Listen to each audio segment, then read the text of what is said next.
I think there's two. One is in motor vehicles.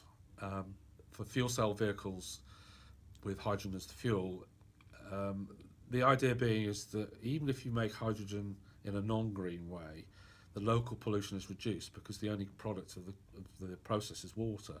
Yeah. And the other one is using hydrogen to store excess renewable electricity. There are aspects such as the cost, reliability, how they cycle when you use them, and of course the storage issue, which is where my main research is storage. So we're talking of something 350 times the pressure in your car tyre. So there are all sorts of issues with this very high pressure gas, and of course hydrogen is is a combustible gas. I think we always need to be careful of safety, especially in the public domain. And what I would say about hydrogen, it's been used for many, many years as a chemical reactant in oil refining and ammonia synthesis. So people know how to manage hydrogen safely.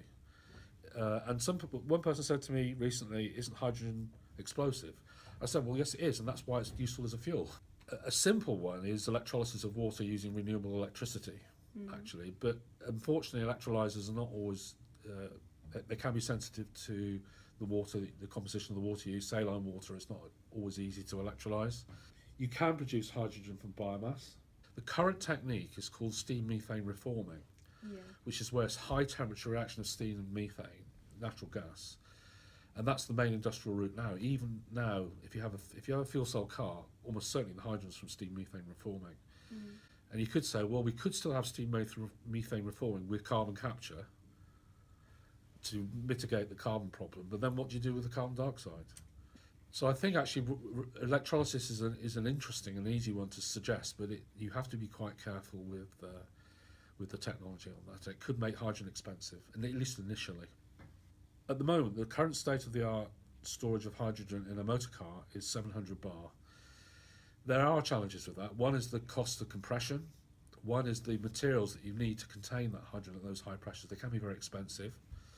So what I'm looking at is alternative routes to store hydrogen. And the method we're looking at the moment is integrating a highly porous material inside the tank.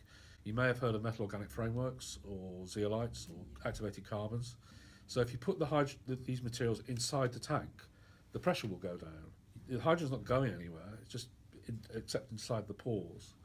So our idea is we can either drop the pressure, which could help with reducing the investment costs in the tank, make it safer as well, or you could get more hydrogen for 700 bar.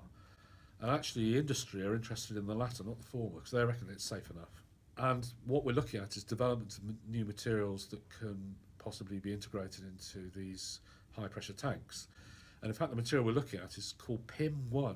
We're working with Andy Burrows and a colleague in mechanical engineering called Chris Bowen on how we can engineer these materials to integrate inside tanks. Oh, thank you very much.